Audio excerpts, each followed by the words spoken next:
All right, everyone. Thank you so much for tuning in today. As folks can kind of continue to trickle in, I wanted to go ahead and get us started.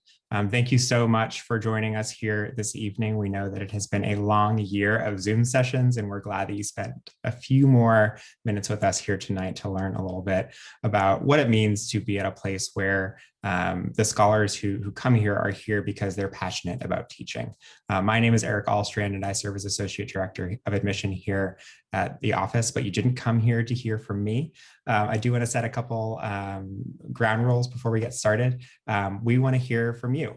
As the professor will attest, this is not typically how classes look at Dartmouth. Usually there's at least some face-to-face contact. So we want to hear your questions. You'll note that there's a Q&A box at the bottom of your screen.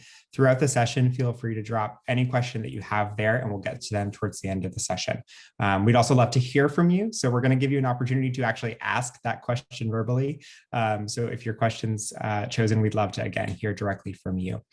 Without further ado, I'm going to introduce Professor Murnane, who's here from the engineering department at Dartmouth and really specializes in human-centered design, to tell us a little bit about what she does and how that relates to what you might do when you find yourself here at Dartmouth. Without further ado, I'll pass it over to you, Professor. Okay. Hi, everyone. Thanks so much, Eric, for that warm welcome, and for everyone for joining the session. I guess, can everybody see my slides okay? Or Eric, do they look okay to you? Beautiful. Okay, fantastic. So foremost, let me express my congratulations on your admission to Dartmouth. I'm so excited to be here and have the opportunity to engage with you all, share a little about human-centered design, including human-centered design at Dartmouth and what my research and my lab works on. And I hope you find it interesting and inspiring, and that it helps you in your decision-making about your future, your very bright futures that you have ahead of you. So for this presentation, I'd like to give you a sort of a tour. So the plan is to, first, I'll just overview a bit about what human-centered design or HCD or human-computer interaction or HCI, these related disciplines, what they're all about kind of at a high level. And then to demonstrate human-centered design methods and research activities, I'll do a little bit of a deep dive into one of my projects on data-driven interactive stories for behavior change. And I had a hard time picking which project to do a deep dive about, but this is a really fun and also important project that I think and hope you'll enjoy. And then we'll pop back up and I'll just briefly touch on a variety of other projects going on in my lab, where the goal will be just to give you a flavor of things, of what design research is like, as we of course don't have a ton of time together today. So definitely feel free to ask questions afterwards. We should have a good amount of time for questions at the end, and feel free to follow up with me anytime over email too. Okay, so to start out just with a little bit of background about what human-centered design and human-computer interaction are all about. You know, when I teach, I like to use this definition that describes human-computer interaction, or again, HCI is what we say is the abbreviation. HCI is a discipline concerned with the design, evaluation, and implementation of interactive computing systems for human use, and with the study of major phenomena surrounding them. So I'll highlight that as an HCI researcher, this means my goals are typically twofold. So one, I'm interested in the engineering challenges of designing and building and testing these systems, but two, I'm equally driven by how their application can help us better understand the human condition and ultimately how these technologies will impact people's lives. And so another way I find it helpful to conceptualize these same kind of ideas are in terms of whether the work is aimed at either, you know, science, which you see on the left. So doing research to study and understand people and technology and their interaction, which we can do through a variety of methods. You know, we run lab studies, field studies, where we deploy our technologies into the real world. We run online surveys. And these methods all come with different pros and cons and trade-offs to consider. depending on the specific research questions we're investigating, as well as then design and the engineering to create interactive systems like you see on the right here. And so the loop between science and design reflecting this idea that our design choices are informed based on those scientific insights, and also that the systems we design and then they're rigorously examined as well to test their efficacy and impacts, which can contribute back scientific knowledge as well as design implications that continues this cycle going. And so just to elaborate on that design piece a little more, it's really this iterative process to deeply understand a problem by meaningfully engaging with people, the potential users of this technology or others who might be impacted by it, to understand their lived experiences and perspectives. And then we use those insights to broadly generate potential solutions. Then we scope back into the most promising approaches. We prototype and test those. We iteratively refine and eventually launch. And again, the results of the deployment then feed back into this cycle if it's determined that further refinement of the design is necessary. And so to give you a concrete definition of what design is, just like I did for HCI. So Envision, which is a company that makes collaborative product design tools, I like their description of human-centered design as a framework that integrates a set of practices to understand users, their needs, constraints, contexts, behaviors, and wants, so that you can build deep empathy with them, generate multiple ideas to help solve their problems, and arrive at a solution via rapid prototyping. And so just to clarify, right, design is not just about making things look good.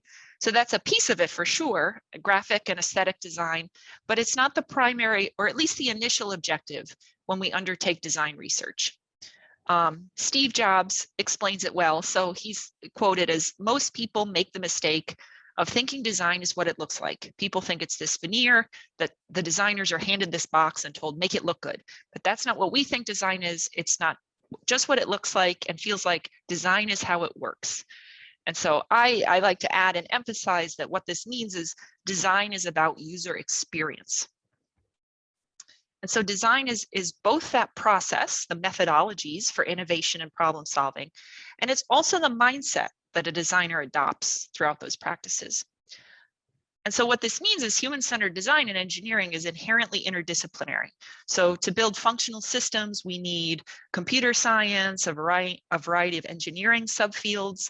Then to make them usable and align the interaction with human capabilities and values, we draw on psychology and the life sciences, human factors. And then at the end of the day, to create interactive experiences that support and enhance the way human beings work and communicate and live and their quality of life. And so just one more clarification. When I say human-computer interaction or computing, right, in the 1960s, human-computer interaction grew out of the study and design of early user-facing graphical interfaces like Ivan Sutherland's Sketchpad. But nowadays, when we talk about personal computing, we're not just talking about this traditional notion of a computer, including its familiar modern incarnations of desktop and laptop computing systems. Instead, today, we're really talking about a much broader swath of personal technology. So I'll kind of interchangeably use terms like technology or system or software or tool or interface to refer to these various interactive technologies. But they're multimodal devices that possess traditional graphical user interfaces, or maybe they can respond to speech or touch. They could be mobile or wearable, to even more immersive or ubiquitous computing environments that can be integrated in a variety of contexts we experience day to day. So we work on all these different types of technologies in human-computer interaction and human-centered design research. And then so to bring all those broad ideas back to my particular research interests and what we do in my lab here at Dartmouth, our overarching goal is to design and build and study the impact of human-centered, interactive, data-driven technologies that aim to empower people in capturing and interpreting and acting on information. And we have a specific focus on applications in health and education and sustainability, which are really important dimensions of human well-being. Well-being is is basically encompassing whether a person's condition and quality of life are positive. And it's based on a variety of interdependent factors, including our physical health, our psychological wellness, our education and skills, our social relationships, justice and fair governance, and the natural environment, on which all life depends. And in particular, a lot of human well-being, as well as the health of the natural environment, is determined by individual behavioral choices. And so groups like the National Institutes of Health are increasingly recognizing we are in this age of behavior change, and the importance of making individual people the nexus of behavioral self-management to solve a lot of the challenges we face today as a society. And so when we talk about these monitoring and intervention tools that my lab develops, I think, again, it's helpful to conceptualize them in terms of kind of this data pipeline. So we work on tools for data collection. So we develop novel software and hardware to enhance the capture of personal data. Then that data fuels analytics. So we also work on lightweight algorithms that make use of that data to do user modeling or assess a targeted aspect of well-being or behavior, and then drive personalized interventions. So that's finally, building interactive interfaces that translate data into information. So it's those interventions to support self-care and positive change. And so we can fit my research projects into this framework. So that looks something like this. So what I'll do now is I'll dive a little deeper into one project, and then I'll overview just kind of a sampling of some of the other projects, just again, to give you a broader flavor of this kind of research and hopefully spark some of your own inspiration and ideas. So for the deep dive, I'm going to focus on an informatics tool to motivate physical activity. So more specifically, this is a platform that translates personal data into personalized feedback that's presented in the form of stories to sustain behavior change. And a lot of what I'll talk about is in collaboration with my postdoc supervisor, James Landay, and an amazing multidisciplinary team of master's students like Cindy Jiang and undergraduate students too. So specifically, we're looking at exercise behavior and promoting physical activity, given it's not only crucial to well-being, but a lack of activity is one of the biggest global health challenges we really do face today. And personal technology has the potential to help address this challenge, like so many other lifestyle-based diseases I work on, and in particular, broadly adopted sensor-laden smartphones and increasingly wearables provide substantial data about physical activity. They enable interaction with users to try to motivate healthy behaviors in a way that's inexpensive and continuous and personalized and at scale. And the trouble is, though, while there are a ton of apps and devices out there to try to encourage people to move more, most aren't delivering on this potential.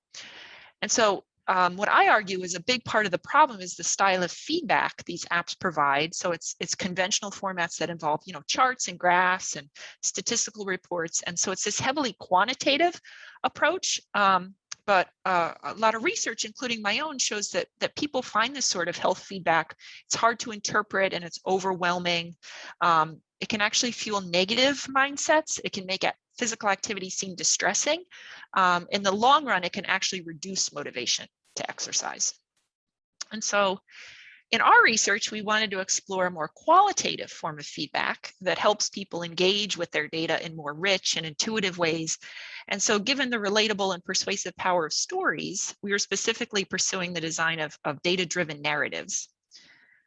And so what that means is we visualize a user's activity data and their progress towards fitness goals through these comic-like stories that comprise a multi-chapter quest, and we deliver them through ambient glanceable smartphone wallpapers. So the basic idea is our protagonist, Zuki, he's this little space alien. He ventures to Earth on a mission to save his planet and find his lost brother, and he encounters diverse scenes and characters and conflicts along the way. And so as a user logs activities and meets goals, the plot progresses, and Zuki similarly conquers his own challenges and reaches achievements in the story. So I'll share just a little bit about our app and its main features. So for tracking activities, we support both automated and manual logging to reduce tracking barriers and maximize the capture of progress, while also enabling individuals to maintain control over their data. And so specifically, we use the activity inference supplied by Google Fit to automatically detect walking and running and biking. And then by launching the app, users can review and edit and delete recorded activities, or they can add other activities, as well as set and review weekly exercise goals.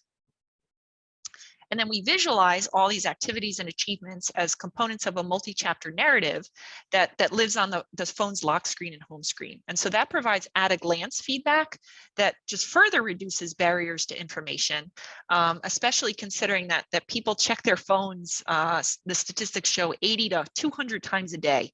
And so you'll notice the interface contains several types of real-time positive feedback.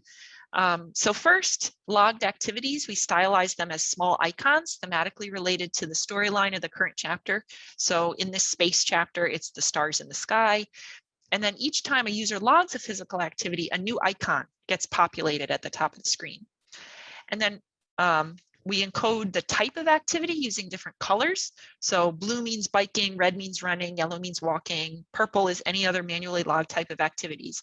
And then duration is encoded with the icon size. So icons lasting less than 30 minutes are smaller, and 30 to 60 minutes get a medium-sized icon, and then activities lasting more than an hour get a bigger icon. And then achievement towards goals is reflected by a progress indicator in the bottom right corner of the screen. And progress is also represented by the story unfolding. So specifically, each successive piece of the chapter gets visually and textually narrated as the user reaches 20%, 40%, 60, 80, 100% of her goals that week. And so here, similarly, Zuki's getting progressively closer and closer to his own goal of reaching Earth in chapter 1. And then once that 100% mark is reached, the next chapter is unlocked. And so we designed 13 chapters that I'll scroll through now. So this provides at least a 3-month-long experience. And so that exceeds the point by which research finds most existing apps are abandoned. And it's the average sticking point for habit formation. And then these chapters are all tied together by Zuki's backstory, an overarching plot that follows an episodic structure. We've got exposition to rising action and climax, falling action and conclusion. We also employ narrative principles like characterization with our sympathetic protagonist and antagonist, and just dramatic challenges that the user's got to help overcome throughout the story. And then narrative really was the key part. So we worked closely with narratology professors from the English department in refining the story, as well as with users. So doing multiple rounds of user studies to enhance the narrative's comprehensibility, its overall allure. And right, just to be clear, there's a large body of knowledge around why narratives are compelling. And then that helps suggest levers that we can pull as designers to create a story likely to be successful at motivating behavior. And so then this iterative user-centered design process helped us not only craft the storyline, but also hone the interfaces, look and feel and functionality. So, moving through early stage steps like storyboarding concepts, we prototype and test, including using paper, like you can see here in the little video, just to develop progressively more high fidelity interfaces that we'd continue to vet and refine through large scale online surveys, as well as smaller scale in-lab interviews and user testing sessions. And so after iterating through multiple phases of design and user testing, the next essential step, just like so much of our work, is to deploy the system into the real world over extended periods of time. So both we want to explore people's experience engaging with this kind of feedback in everyday life, but we also want to rigorously scientifically examine whether this type of feedback can actually achieve the behavioral and psychological outcomes we hypothesized it would. And so we ran a longitudinal study, you can see the timeline here, where people would do a 2-week baseline. So we'd measure their existing activity levels and psychological mindsets about exercise, and then we'd install the app on their phones, send them home. We'd have them interact with this tool. They'd complete periodic surveys throughout the study for us to capture more psychological measures as well, plus user experience data. And it was an experimental study, so we had to have a control condition. So another group of people interacted with a similar but a non-narrative form of feedback, and they had the same protocol. And then after 4 months, we bring everybody back to the lab and we have interviews and we measure their weight. And then we analyze this incredibly rich data set about behavior and mindset to compare the outcomes of the two groups. And so we were able to statistically verify that people who received the narrative-based feedback did do more physical activity, they met more goals, they had a better psychological experience, they overall exhibited more positive attitudes around exercise and fitness, and even their own self-identity in terms of someone who they saw as active and wants to maintain those habits going forward. And so we published this work last year at CHI. It's the premier human-computer interaction conference. And so we have a paper and a website with supplemental details online where if you're interested, you can poke deeper into all the narrative content. You can look at the app screenshots, various other design artifacts. And Zuki is here wearing a medal because we actually won best paper for this work. So that's the top 1% of all the accepted work, and it's super competitive. So I find that so thrilling, of course, but also really encouraging, just as a sign that the HCI community really sees the value of this sort of deeply human-centered design work. And then just in wrapping up the tale of Zuki, I wanted to just briefly mention some opportunities where we're taking this research next, what we're working on right now. So the 4 main extensions we have currently going on are, first, we're looking specifically at groups who face disproportionate inequities in health, right? So we're co-designing with Latino populations at the moment where oral traditions are an important part of the culture, and so are family and community. And so we're designing a new set of culturally tailored narratives that also incorporate more social features. And as another example, we're also extending the system to support tracking and feedback about behaviors beyond physical activity. So specifically looking at environmentally friendly behavior to see if narrative-based feedback is as effective in other behavioral contexts beyond health. We also want to work on smarter stories. So, imagine Zuki could maybe be extended from just a passive character to more of an AI-driven agent that interacts more directly with the user, for example, to proactively deliver personalized activity quests. And then finally, we're also looking into how we can automatically generate narrative content so that these stories can be more scalably developed and deployed. So that's narrative-based informatics to motivate physical activity. I just wanted to quickly give a taste of a few other health-oriented projects we have going on. One is a good amount of my research program is specifically focused on mental health, including serious mental illnesses like bipolar disorder in particular. And so I have a longstanding collaboration with Jamie Snyder at the University of Washington and Steve Voida at Colorado and Mark Matthews at University College Dublin to build technologies that better support people in monitoring and minimizing their bipolar symptoms. So, for example, we built smartphone tools like you can see here that combine validated clinical instruments with an array of phone sensors and personalized feedback, or focusing more on the feedback side. One of the other figures here, the ocean crests and dips. With that project, we're exploring visualizations of symptoms that we're co-designing with patients. So various elements in the visualization, as well as the entire motif, correspond to the lived experiences and the actual mental imagery that people associate with symptoms.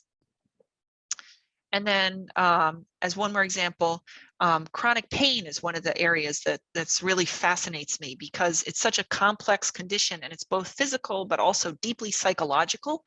And so we've developed a variety of more usable interfaces to lower the burden of capturing chronic pain assessments, especially in older adults. And this is collaboration with PhD students like Phil Adams and Alex Adams and still my PhD supervisor, Jerry Gay. And so as one example, we've got an interface that allows people to self-report using faces and your finger on a smartphone screen rather than traditional numerical paper-based rating scales. And that was really helpful for some users, but we realized that for others, the smartphone screen was still too cumbersome. So, we had observed a number of our participants in moments of pain, sort of instinctually grasping a chair or the hand of a loved one or some other object nearby. And so we started working on tangible interfaces, like the schematics and the photos you can see there on the top right. And so those translate squeeze-based reporting into quantifiable pain measures. And so one of the things my lab is starting to work on now is research with populations where it's difficult to precisely capture self-perceptions through traditional forms of communication. So in particular, for little kids, we're developing new pressure sensors that could be embedded in toy-based form factors, like a squeezable stuffed animal to aid self-expression, plus psychological comfort in the pediatric context. And similarly, there's this massive opportunity, I think, to explore rehabilitative activities that are targeted at both the physical and the psychological aspects of pain experience. So, for example, I'm starting to work on these interfaces, like you can see a picture here of with Google Tilt Brush. So we're using physical movement-based creative activities like painting your pain, or the first one we're targeting is playing, say, air guitar or air drums in virtual reality to actually make music with your body. So it's sonifying your body movement. And the idea is really to try to tap into physical therapy married with psychological restoration, given all the amazing benefits we're only just starting to understand about music-based intervention and medicine in particular. Okay, and that's pain. And then that's a sampling of my applications in health. I'm not going to go through the whole grid. Instead, I'd like to just similarly share a couple projects in the education domain, which is another key dimension of human well-being and childhood development in particular. So once again, here a project we're aimed at tapping into this incredible potential of narrative. So here we're using stories to scaffold these hands-on experiential learning tasks, combined with augmented reality and other technological advances to encourage children to curiously engage with and explore the world around them. Another application is specifically focused on computer science education for young learners, including pre-literate kids. So here I'm working with a PhD student, Griffin Dietz, and we've recognized the parallels between storytelling, which is also really crucial to social development, communication skills, and oracy and listening and reading and writing, and computing concepts. So like children's stories, they're typically sequential. They often leverage repetition and loops. So our app highlights that structure and can help build a children's intuition around those computational concepts. Or telling and retelling stories, it can help teach computational concepts like modularization and reuse. And so our systems help children record and remix their own stories. And then with the appropriate interface mechanisms, we've introduced more advanced concepts too, like events and variables. Like a child can add sound effects to their stories. So they can essentially program their story so that every time, say the reader says a certain word like dog, it triggers a corresponding sound effect like a barking sound. And then just for one final education project, I'm interested in more family-centered learning, and we're looking at the car as a context where young children are out, they're getting exposure to new insights and concepts in the world. And so here technology could help scaffold parent-child interactions around common sense knowledge acquisition, hopefully in a way that promotes also communication and skill development and also family bonding. And then just a couple projects focused on sustainability. So one is with my PhD student, Tasia Chang. So Tasia's focuses on building tools to support designers and engineers in making more sustainable design choices. In particular, a lot of today's tools for modeling and visualizing the environmental impacts of a product throughout its life cycle are notoriously unwieldy and complicated to use, especially for novice designers and engineers. So we're applying HCD methods to try to redesign these interfaces. I'm also working on not only traditional digital interfaces, but also integrations of technology into the built environment to enhance occupant well-being. So we have a team of civil engineers and computer scientists to develop frameworks that integrate information from personal devices and building data and environmental sensors to enable long-term field studies and design digitally augmented physical infrastructures. So for example, like in the picture, maybe chronobiology aware spaces that adapt conditions like lighting or temperature to stabilize person's rhythms. This one natural extension we're working on of a lot of my prior work on circadian rhythms. Also, so biophilic design has emerged as a powerful strategy for creating built environments that incorporate or evoke nature to enhance health and other outcomes. And so I have this vision to extend biophilic design from not only interior design and architecture, but to also digital environments, and to create this novel class of user interfaces that embed proven biophilic principles to promote well-being. And so good. So those are the main research threads I wanted to share. Just in wrapping up, I wanted to reflect just a tiny bit on how a lot of this work is trying to be more than just a one-off solution to a given problem. It's really instead trying to push on the boundaries of what human-centered design can do for us, including how these projects might help get us thinking about broader paradigm shifts and how we think about and approach social problems, potential solutions, and the role of technology. So there are four main areas in particular where my group is working on exploring novel paradigms of interaction and user experience. So one is viewing well-being, not from this more holistic biopsychosocial perspective. So for example, this connects with some of the work I just mentioned in the pain context, where we're trying to use movement or art therapy or music as new ways to promote recovery on both physiological and psychological levels. Another is the interpersonal informatics relates to this tendency in a lot of informatics systems focusing on this very single individual user perspective. And so we're working on building out tools that support more collective engagement, or tools with more socially sharing and engagement around personal data. So like I mentioned, the more culturally tailored narratives or the more family-centered educational tools. And then another huge issue is we really need to think about moving upstream. So from personal level tools that really put the burden on individual people to manage and improve their health and behavior, more towards institutional level interventions that involve, change on the level of city or state or national or global infrastructures, potentially undertaking human-centered research to generate evidence, for instance, about the health inequities that are currently understudied in order to motivate policy level changes. And then finally, this idea of moving informatics tools from the focus on traditionally quantitative forms of feedback, like I mentioned early on, to more richly qualitative representations of data and feedback, which also may be more accessible to broader populations of people. And so clearly that's relevant to so much of what I've shared briefly today, using stories or visual motifs or playful games or music-based interventions or new multimodal embodied interfaces, and all at the end of the day, though, aimed at expanding the range of ways people can more qualitatively and hopefully meaningfully engage with information.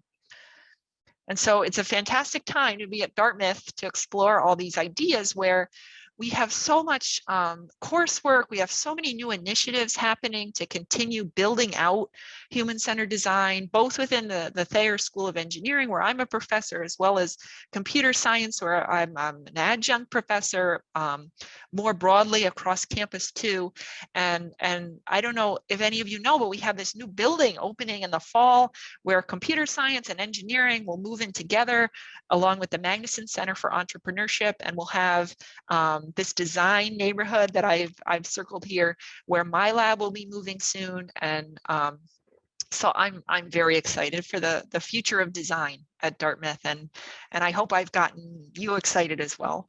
So at this point, I'd love to open it up for the Q&A, or again, always definitely please feel welcome to get in touch with me anytime via email.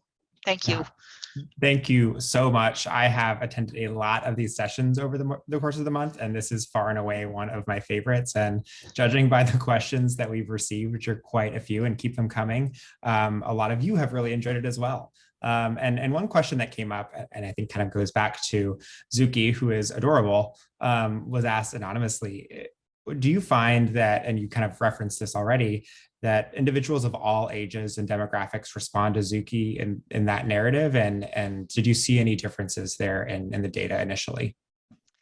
Yeah, that's an excellent question, and this absolutely came up, and it's really interesting because we have these right, these comic-like stories, and so they're really kind of cartoony, and they have in a lot of ways sort of a young aesthetic, and so for some of our participants now, the caveat is for all this stuff, a lot of what we're trying to focus on is not like a one-size-fits-all generalizable solution. We're really trying to understand there are definitely personal preferences and cultural differences and all sorts of things like that to take into account. But by and large, we did find people responded very favorably to Zuki's visuals. And we even had a lot of people that would do both our, in lab sort of the iterative early stage feedback, as well as more of our deployments, where their gut reaction, their initial reaction would be like, this is clearly for kids. Like, this is so silly looking. This is ridiculous. I'm not going to put this thing on my phone and let other people see me carrying around this crazy interface. And we wanted people like that though in our study. We didn't obviously want to just artificially bias our sample to people who were receptive. And one of the things I found the most encouraging was for a lot of those people, almost sometimes more than the others, Zuki still grew on them, and they came to care about Zuki and want to check on Zuki. And it's contributing a little bit to some of the psychological theories and hypotheses we're starting to generate around actually the fact that the interface felt like it wasn't confrontational, like it was accessible, like it was maybe for kids or something like that. It didn't feel threatening, and it felt like I can engage with this thing. And actually the fact it was a little more childlike ended up being part of what for a lot of people was so endearing about it. So that was a cool finding, but absolutely now we're starting to look a little bit more specifically at certain groups and see, does this still actually work for kids? Does it work for older adults? And what are some of those differences? But hopefully we'll find it is just as effective. Yeah, great For question. sure. And kind of along those lines, we had a great question, and I had this question as well. What does the data say about so many apps that incorporate elements of competition as part of their kind of incentive and motivation? So many apps involve competing against your friends. And what does the data say about that? Yeah, another great question. So we have something, it's called, when we think about motivation, we typically think about two different types of motivation. So there's intrinsic motivation and there's extrinsic motivation. So intrinsic motivation comes from within. It's, I identify with this behavior and I care about fitness, or I just want to do this thing fueled by my own internally driven motivation. There's also extrinsic motivation, and this is more, you're motivated by things outside of yourself. So some of the traditional examples are things like monetary rewards, or social competition tends to be considered more of an extrinsic motivator. And so a lot of apps that you'll see that just like slap badges onto everything, or like scoring points, even if it's not a competition with other people, even if it's just a competition among yourself or just sort of a nebulous point counting thing, what those apps are trying to do is tap into this psychological reward mechanism of the extrinsic motivation of capturing rewards. And so typically it's considered extrinsic motivation is not as sustainable of a motivating strategy, because again, it's not self-fueled. So eventually you'll get bored, or eventually those rewards will run out or get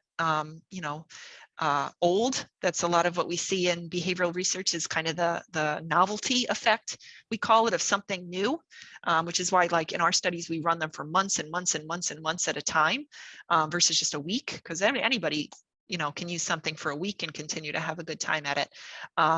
And so I would say, on the one hand, the social features, you have to be a little bit careful if they're just hitting that reward mechanism and not trying to tap into and build something deeper in a person's motivation. At the same time, social and community is really important. And so just like I mentioned right at the end, how one of those main pillars of my group is trying to look at more ways for people to collectively engage around data. If it's real, true, meaningful connection, I think to build in social features, that's really valuable. But it all kind of comes down to, you know, what's the level of interaction with other people, and what kind of is it really targeting in terms of the experience you're having with those other individuals. Yeah, I'm a great always trying question. to close my rings on my Apple Watch, so I know Yeah. how that goes. This is a kind of a natural segue as well. When you were talking a little bit about some of the other products that you've developed and these applications, a great question came in about how you would go about designing something and how it might be different if you're designing something for someone with, for instance, bipolar disorder, incorporating the elements of that or any other mental health challenge. What does that process look like and how is it different? Yeah, excellent question. I you know, on the one hand, a lot of the methods and the tools we use are this is why they're methodologies. They're reusable, and we can apply them across different populations or different you know, aspects of behavior or different time scales. But there's always some nuance to exactly how to apply them, and particularly when we do research with groups that we consider to be more vulnerable, whether it's due to age or you know, a mental health condition, or again, a variety of other things that might put people in a position of vulnerability. We try to tread much more carefully, and we go a lot more slowly, and we tend to be a lot more hands-on with things. And so, for instance, in a lot of the work in bipolar disorder, you know, we're very careful when we recruit people, even to ensure that, you know, they're not in the midst of a crisis or really at risk of crisis if we were to engage with them around some of the research we're aiming to do, which again, you have to be really careful that that doesn't then further exclude people that are just because they're vulnerable. They're some of who we need to engage with the most. But we try to really understand a person's current situation, make sure if it's, you know, if it's an individual that does feel more at risk, we have, you know, a clinical partner or a clinical team working with us, you know, and is there even on site when we run studies with people, just to make sure that as much support as is there as possible. And we try to go very slowly. The example I very briefly mentioned with kind of the you know, the waves and the ocean motif. That's a lot of work that my collaborator I mentioned, Jamie, is doing at UW. And she's gone through like 3-part studies where she brings people in and she draws with them. Or they look at images together on the web. And that stuff can get kind of heavy and scary when you're confronted with visual imagery that connects so deeply with a serious mental illness like that. And so again, just going very slowly and checking in with people the whole time and making sure that that larger support network is there as well. But again, not avoiding it, because then that's just going to further marginalize groups that already aren't supported enough, and is so much of our goal in trying to engage them and support them through some of this design research. Yeah, that is such a good point. And you alluded to a great question that Alejandra, you had brought up. So I'm going to let you unmute yourself. Feel free to unmute yourself and ask your question, kind of addressing the breadth of what human-centered design looks like. Yeah, hi. Thank you so much for Hi. this space. Alejandra, where are you tuning in from? Oh yeah, I'm from Peru. I'm from Lima, Awesome. Peru. Awesome. And I'm also kind of super interested on human-centered design. So actually I had a company and I have a product related to sustainability and all of it. So I just want to know if human-centered design or the classes that the professor is providing, it's just for applications focused on health, education, and sustainability, or it's also for hardware developing or a product specifically. So yeah, that's my question. Thank you so much for this space. Yeah, Yeah, thank yeah. you. Thank you for your question. Yeah, it's a good one too. Absolutely. Again, these are methods and we can apply them much more broadly than even what I discussed today, and including outside of academic research. You know, of course, I'm a professor, I've got a lab, and so we do academic research and we publish papers and we run studies, and that's kind of our day-to-day research activities and how we connect with design research. But actually, one of the classes I'm teaching right now is product design and development. So it's very much oriented more around, well, how do these design methods look like if you're working in a firm or an organization in industry? And so, you know, one of the main jokes the students and I keep having is it's the exact same as like a talk I might give like this, where we talk about stakeholders and users and participants. If we just swap to words like consumer and customer, but it's people. It's, at the end of the day, it's still about people, and it's still about engaging deeply with people to understand, again, their needs and their personal experiences and their values. And then going from there, and to build something out that ultimately will meet those needs and be a solution for whatever problem or whatever challenge we're aiming to use design to tackle. And absolutely, those that could get translated into a product that goes to commercial market as well. So absolutely, anything that kind of at the end of the day comes back to people, or even if it's not a person directly interacting with the product, if it affects people, human-centered design methods are relevant and very important to understand. Definitely. So I'd encourage you to connect with them. Yeah. Yeah, and there are a couple of great questions about what career pathways are, and I think kind of just addressed it. I mean, anything that involves humans is something that can probably incorporate human-centered design. And we had a great question from Alexander, and I'm going to let you unmute yourself. There we go. To ask your question, because I think it is such an important one. Again, as we're talking about young people as well. Alexander, where are you tuning in from? Hi, I'm from Bulgaria, and thanks for the opportunity. Good morning. So it'll be quite a lengthy question, so I apologize in advance. So my current understanding based on your talk is that it's implicitly stated in the name of the human-centered design approach that it would heavily rely on human psychology. In a sense, implementing such tools to induce user responses, such as in your case, motivation to get out on the street and get some physical activity. And as you mentioned, the ubiquitous nature of digital screens, I mean, provide an unprecedented opportunity for research scientists to influence people on a massive scale, essentially curating their responses for a specific research opportunity. But let's say that not all research scientists and psychologists are as utilitarian as you are, promoting global well-being.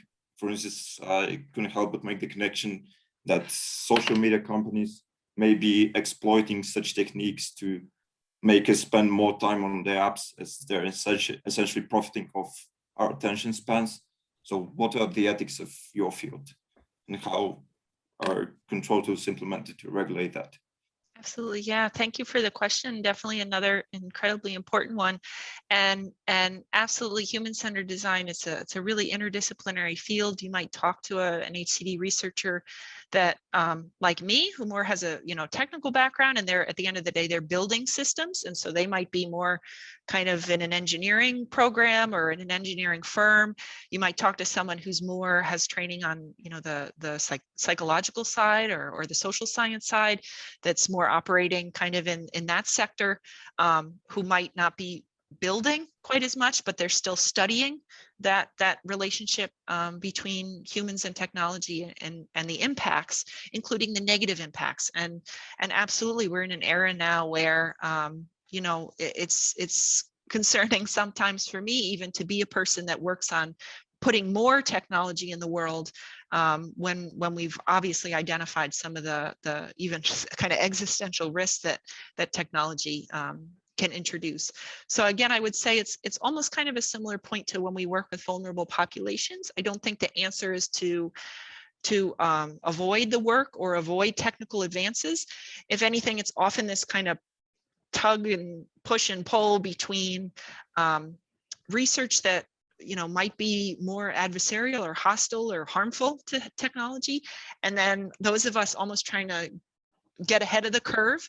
And in many cases, we're trying to do research where we think about these ways to potentially manipulate people first, and we figure out what those strategies are so that we can kind of plant a flag in terms of more ethical design and more ethical systems that then we can avoid when those things do probably inevitably get built and deployed, potentially by nefarious actors, or in many cases, and what's actually a lot harder to overcome is very well intentioned,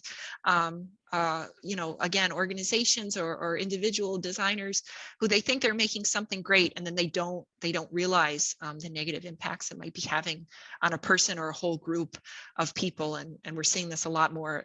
I'm sure a lot of you have been hearing about the bias in AI that is increasingly coming to the surface. And so again, I wouldn't say we want to abandon AI. If anything, we want to do more research to better understand what those biases are and how they emerge, and so that we can design systems that do it better, or can combat and recognize and help to overcome the more negative systems that then do emerge, so that overall the technologies that we're putting into the world do more harm than, or do more good than harm. Absolutely. Yeah, but a tough question. So definitely much more to think about on it. Right. I'm glad we have students who are already thinking about it. Yeah. This question came up a couple of times, and I think it's a great one to end on. Why did you choose to come to Dartmouth? You chose to come to Hanover, New Hampshire, and be a professor here. What prompted that decision? Yeah, excellent question. And I'm happy to share. I mean, for me, it was both kind of the personal and the professional just coming together in what felt like absolutely the clear decision for me. As I mentioned on like 2 slides back, there are so many incredibly exciting things happening kind of on the professional level as someone doing design, to be at a school where I can play a role in shaping that and kind of being on that bleeding edge and be a pioneer of what it means to do design research, I think is incredibly exciting and a huge privilege. So the fact to kind of get in on the ground floor, I think is a rare opportunity. At my stage in my career, or going to school, or at any point in time, having that opportunity to really shape something new that's again an emerging field and so primed for positive impact. Dartmouth completely won my heart in that way. And then also on a personal level, I'm from West Haven, Connecticut. I went to school all in the Northeast, and then I went and did a postdoc in the Bay Area in California. And it was really hard to be away. And there were just little things that, kind of my sense of belonging wasn't necessarily as strong. And even though I absolutely loved my group and my supervisor and all the friends and peers I had, there was something when I came back and visited Hanover that it just, it clicked, it felt right.